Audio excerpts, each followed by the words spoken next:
Alright guys, another day, another strength. Got a really quick video for you today, but an important one. This is the most underrated muscle for upper body strength and size, which in my opinion is the forearms, right?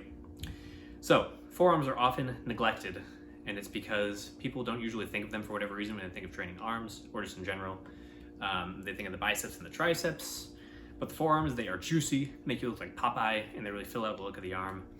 Then they also are very, very, very important for strength and the various movements involved in that pursuit, right?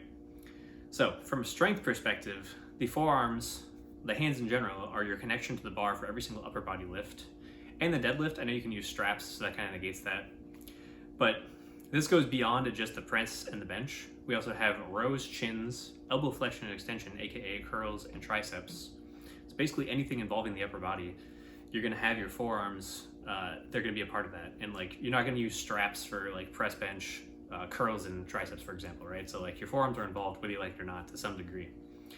So they are your connection to the bar for every one of those lifts, which means that force must travel through the forearms from the muscle that's producing the force. So for example, in a curl, right, it's traveling from your biceps through your forearms into the bar.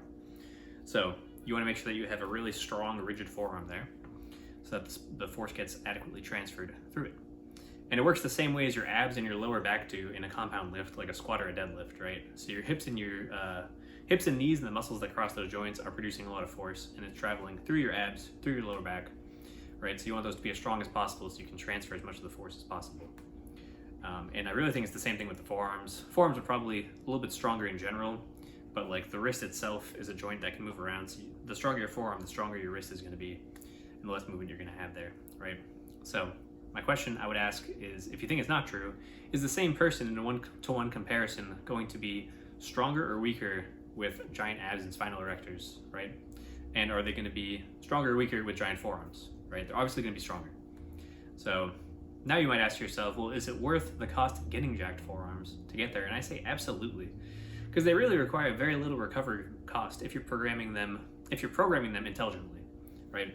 So I have programmed forearms not that intelligently in the past, and I'll tell you that what happens is if you train like really high reps, these are the mistakes that I made, or sorry, really low reps rather. So if you try to train like sets of 5 with like grip and try to do like 1RM grip crushers, that sort of thing, that can cause issues because you're gonna really like fry your grip and your wrist and stuff like that. But if you are varying the movement intelligently, like I've talked about in previous videos, and you are also doing high rep ranges generally, that keeps the stress off the joints, then you can do tons of forearm training.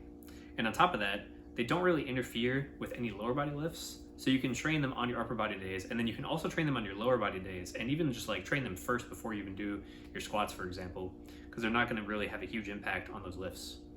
And then you can superset them with tons of lifts too. So you can superset them with any lower body lift. You can superset them even with a lot of upper body lifts, depending on what you're doing, especially if you're using straps, for example.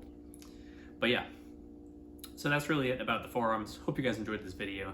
Try training those bad boys, get them nice and jacked like Popeye, and then I'll see you guys in the next video. All right, goodbye.